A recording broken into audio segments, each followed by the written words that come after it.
আমরা তাকে বাইরে দাঁড়িয়ে থাকতে দেখেছিলাম।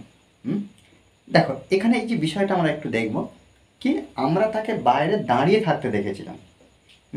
সে চোরটাকে পালিয়ে যেতে দেখেছিল। দেখো এখানে দেখো দুটো করে কাজ আমরা দেখতে পাচ্ছি, দুটো করে কাজ। কেন? কারণ দেখো আমরা তাকে বাইরে দাঁড়িয়ে থাকতে দেখেছিলাম। এই যে দাঁড়িয়ে থাকা একটা ক্রিয়া, কাজ, আর দেখেছিলাম একটা ক্রিয়া।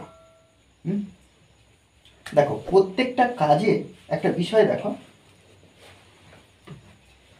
আমরা দেখেছিলাম তাকে, এটা একটা মেন বাক্য আমরা লিখব। তারপরে কি, দাঁড়িয়ে থাকতে। দেখো প্রত্যেকটা কাজের ক্ষেত্রে কি হচ্ছে, দাঁড়িয়ে, দিতে অর্থাৎ আদেশ দিতে, অপেক্ষায়,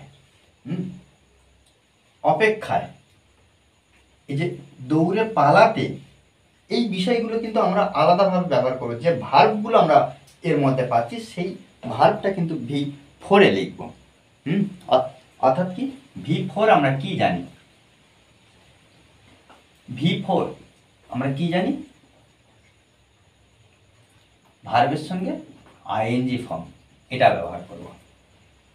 দেখো জাস্ট এখানে সুন্দরভাবে একটা বাক্য আমরা ট্রান্সলেট করব এবং বুঝতে পারবো যে কীভাবে প্রত্যেকটা বাক্য ট্রান্সলেট করতে হয়। আর এই ক্লাসের শেষে আমি দুটো বাক্য দেব, আমাকে অবশ্যই কমেন্ট বক্সে জানাবে। দেখো কেন, কারণ আমাদেরকে কিন্তু প্র্যাকটিস করতে হবে সুন্দরভাবে।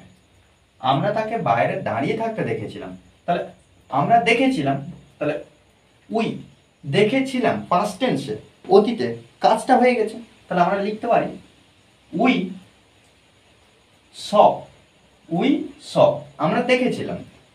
কাকে দেখেছিলাম? তাকে, হিম। আমরা ছেলেদের ক্ষেত্রে আমরা হিম ব্যবহার করতে পারি, আর মেয়েদের ক্ষেত্রে হার ব্যবহার করতে পারবো। উই স হিম, আমরা দেখেছিলাম কাকে? তাকে। কি করতে দেখেছিলাম? কি করছিল? বাইরে দাঁড়িয়ে থাকতে।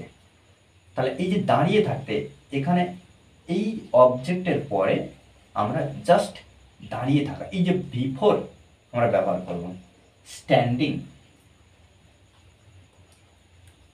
Standing, we saw him standing, দাঁড়িয়ে থাকতে দেখেছিলাম। কোথায়? বাইরে, আউটসাইড। ওকে, আমি তাকে আদেশ দিতে শুনেছিলাম। তাহলে কি, আমি শুনেছিলাম, এই যে শুনেছিলাম এটা মেন ভার্ব আমরা ব্যবহার করব পাস্ট টেন্সে, অর্থাৎ V2। এখানে দেখো এটাও V2 কিন্তু ব্যবহার হয়েছে, সাবজেক্ট আর এটা অবজেক্ট। তাহলে এখানে আমরা এটা লিখবো কি, I heard, V2, I heard, আমি শুনেছিলাম তাকে, হিম, আই হিয়ার্ড হিম, আমি তাকে শুনেছিলাম। কি শুনেছিলাম? আদেশ দিতে। এই যে দিতে,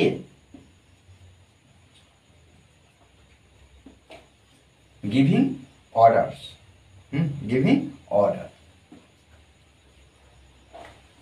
ওকে, গিভিং অর্ডারস, প্লুরালে লিখবো আমরা এটা। সে আমাকে অপেক্ষায় রেখেছিল, সে আমাকে অপেক্ষায় রেখেছিল। তাহলে এখানে আমরা লিখতে পারি হি, বা সিও ব্যবহার করতে পারি, বা কোনো সাবজেক্ট আমরা পেলে ব্যবহার করব। হি রেখেছিল, কিপ মানে রাখা, তাহলে পাস্ট টেন্সে আমরা লিখব কেপ্ট, হি কেপ্ট, কেপ্ট মি, আমাকে, হি কেপ্ট মি, সে আমাকে রেখেছিল। কিভাবে রেখেছিল? অপেক্ষায়, ওয়েটিং, ওয়েটিং। তাহলে কি, সে রেখেছিল আমাকে, হি কেপ্ট মি ওয়েটিং, অপেক্ষায়। ওকে, তারপর দেখো সে চোরটাকে দৌড়ে পালাতে দেখেছিল।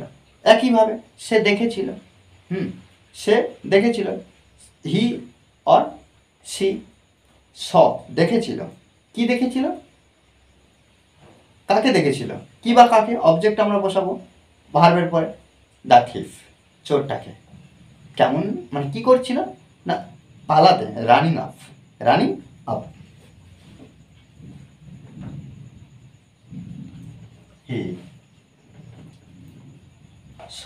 সে দেখেছিল কাকে? The thief. কি করতেন? দৌড়ে পালাতেন। এই যে রানিং অফ, রানিং অফ। ওকে, আর তারপর যে দুটো বাক্য আমি দিয়েছি, সে আমাকে বাইরে দাঁড় করিয়ে রেখে চলে গিয়েছিল, আমি কৃষকটিকে মাঠে কাজ করতে দেখেছিলাম। ওকে, এই দুটো বাক্য আমাকে কমেন্ট বক্সে অবশ্যই জানাবে। মনে রাখতে হবে যে প্র্যাকটিসে বিকল্প কিছু নেই। ওকে, আর এই ক্লাসটি যদি ভালো লাগে অবশ্যই লাইক কমেন্ট শেয়ার, আর যারা এখনও পর্যন্ত এই চ্যানেলটি সাবস্ক্রাইব করেননি তারা অবশ্যই চ্যানেলটি সাবস্ক্রাইব করে পাশে থাকবেন। Okay, thanks for watching this video.